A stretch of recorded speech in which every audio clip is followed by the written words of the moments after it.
Yo les gens, j'espère que vous allez bien, je vous retrouve aujourd'hui pour une nouvelle vidéo dans laquelle on va parler un petit peu de news concernant le Need for Speed Unbound. On a eu hier le 3e drop de contenu lié au prochain Need for Speed qui, je le rappelle, sortira le 2 décembre 2022 sur PC et sur console next-gen. Et dans cette vidéo, je vous propose tout simplement d'analyser ce trailer et d'essayer de trouver un maximum d'infos et de détails qui nous en diront plus évidemment sur le prochain Need for Speed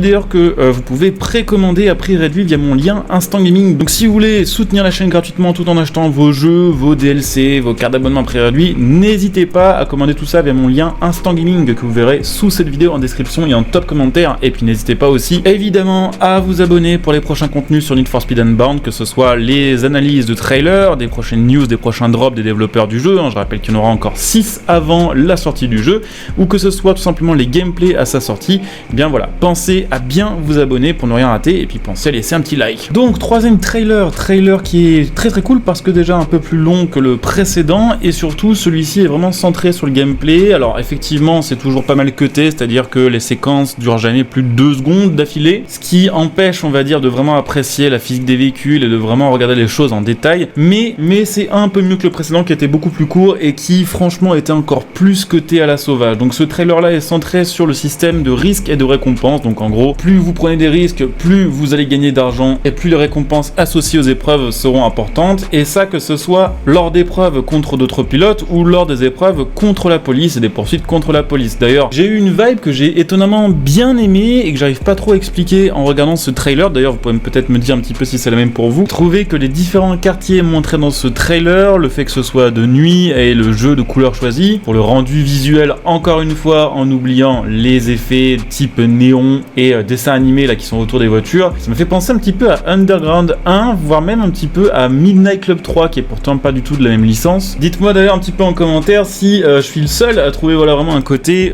jeu un peu à l'ancienne au final à ce jeu, avec bon évidemment des trucs un peu modernes, un peu futuristes, mais je trouvais ça très cool. Autre détail mais qui aura je pense quand même son importance pour la vie dans la map de Need for Speed Unbound, on peut voir des piétons et je crois que c'est une première, c'est la première fois il me semble que sur cette série de jeux on a des piétons dans l'open world, ce qui en soi n'apporte rien niveau gameplay, mais ce qui apporte un petit peu de réalisme et de crédibilité à l'environnement. Alors reste à voir évidemment jusqu'où ils sont allés niveau réalisme sur ce point. Alors je suppose évidemment qu'on ne pourra pas les renverser en voiture, mais ce que je veux dire par là c'est on verra si par exemple l'IA a conscience qu'il y a des piétons sur les trottoirs qui parfois peut-être vont traverser les rues, et surtout à voir si la police en cas de poursuite essaye d'éviter un petit peu ces IA, ces piétons, ou si clairement les voitures leur passent à travers. Quelque chose d'autre que j'ai trouvé très cool sur ce trailer, mais à prendre avec là aussi des énormes pincettes, c'est les sons des voitures. Les sons sont effectivement très stylés, d'ailleurs les sons qu'on a pu voir sur les précédents trailers aussi, et ce serait génial que les sons en game soient les mêmes que ceux que l'on voit dans ces trailers, mais j'ai l'impression que c'est des sons vraiment rajoutés en post-prod pour le montage justement pour nous faire envie, ce qui est un petit peu mensonger, même si on sait qu'en général chez Need for Speed les sons des voitures sont très cool. Il suffit de voir sur Hit, la plupart des modèles ont vraiment des sons très chouettes. En tout cas clairement je ne crois pas que ces sons là soient les sons du jeu final, puisque clairement des fois les sons sur le trailer sont même pas en rapport avec ce qu'on peut voir au niveau du contour, au niveau des actions qui se passent dans le gameplay, ce qui est évidemment un petit peu dommage. Bon après on a pu voir évidemment, je vous le disais, le système de poursuite. Alors on n'a pas pu tout voir en détail évidemment, vous vous en doutez, mais on a pu voir un petit peu déjà. On a pu voir différents types de voitures de police, on a pu voir par exemple des corvettes de police de level de recherche niveau 1, on a pu voir que le niveau 2 ça avait l'air d'être des Camaro un peu préparés drag en mode noir avec des bandes rouges, ce qui est assez stylé. La présence d'hélicoptères avec évidemment le petit logo avec la croix dedans, et également donc les pick-up typés Ford Raptor avec la petite étoile. Donc il y a au moins déjà 4 types de véhicules de police qui dépendront je suppose de votre niveau de recherche, et donc qui dépendront évidemment des dégâts que vous faites en épreuve, en sachant que de ce que j'ai compris, plus vous ferez de dégâts, plus les poursuites vous rapporteront de l'argent, et que la police aura différents moyens pour vous arrêter en plus des voitures, notamment la possibilité de faire des barrages qui pourront être, on le suppose, classiques ou avec des herses. C'est du assez classique pour Need for Speed, mais ça participera à mon avis à l'ambiance des poursuites, et je pense que c'est quand même important de le savoir. Puis vous aussi un petit peu l'ATH de poursuite qui tout simplement vous montre combien de voitures de police sont dans vos trousses et qui vous montre aussi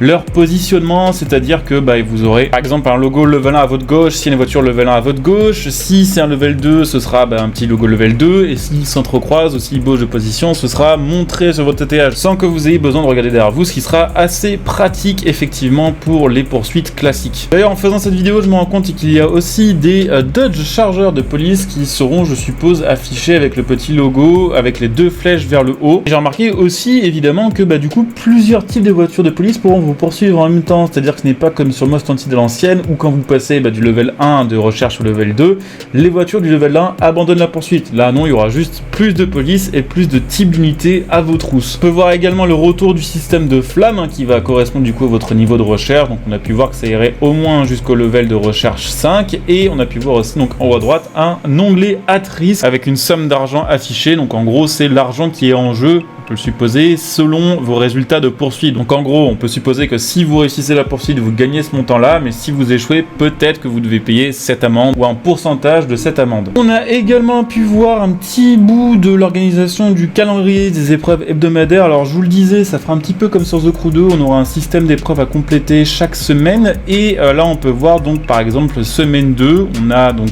5 ou 6 objectifs à réaliser. Alors le fonctionnement n'est pas ultra clair maintenant, c'est pas vraiment expliqué si par exemple on peut compléter toutes les épreuves de la semaine en une fois ou si par exemple il faut se connecter tous les jours pour faire toutes les épreuves. En tout cas il y a bien les initiales de chaque jour en anglais avec à chaque fois marqué les récompenses et aussi les restrictions, par exemple utiliser une voiture de classe B ou une voiture de classe A, et on voit à droite de l'écran les récompenses. Par exemple on peut voir que le qualifieur pour samedi donne en récompense la Ford Crown Victoria. Il est également possible que chaque semaine on ait genre 6 jours avec des défis un peu secondaires qui donneront de l'argent et peut-être des pièces performance, et puis une fois par semaine, par exemple le samedi ou un jour en particulier, une épreuve plus intéressante avec des récompenses plus intéressantes. Ce sera peut-être d'ailleurs pour eux l'occasion, on peut rêver mais sait-on jamais,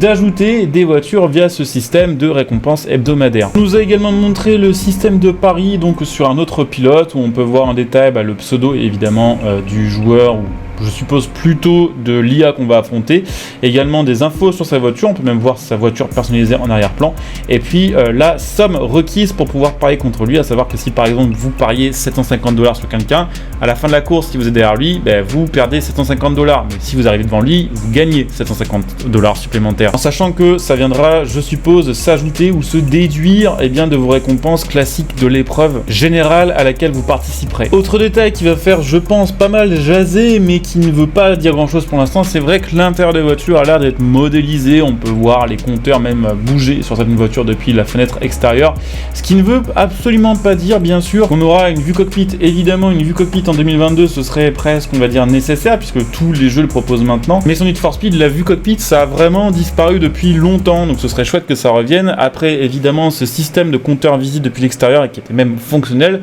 c'était aussi le cas sur Need for Speed Heat et sur Need for Speed Payback, et pourtant sur ces jeux-là on n'avait pas de vue intérieure. Donc que dire après ce trailer, à part que effectivement je commence à me faire un petit peu avoir, je crois, par Need for Speed Unbound, et je commence à ressentir un petit peu de hype personnellement, très légèrement, voilà, faut pas abuser non plus. Vraiment toujours je trouve que la direction artistique du jeu est abjecte et que le système d'animation à l'extérieur des véhicules est vraiment quelque chose qui va me sortir, je pense, du jeu en termes d'immersion. Mais voilà, le délire course de rue, Paris, ça me rappelle un petit peu Just à l'époque, qui était franchement un super bon jeu, et ce qui rajoute un peu de piment dans les épreuves, ce qui peut même parfois vous mettre dans la sauce si vraiment vous perdez souvent vos paris. Le système de police a l'air d'être plus cool que celui de Need for Speed Heat et celui de Need for Speed Payback, avec plus d'unités différentes et probablement des features un peu plus fun, avec probablement aussi le système de no pain no gain, donc en gros pour gagner beaucoup sur le jeu faut risquer beaucoup, plus les quelques customisations qu'on a vues, plus l'ambiance de nuit qui me fait penser un petit peu à Underground 1 ou à Midnight Club 3, je dois dire que franchement ça joue un petit peu sur la corde nostalgie du truc et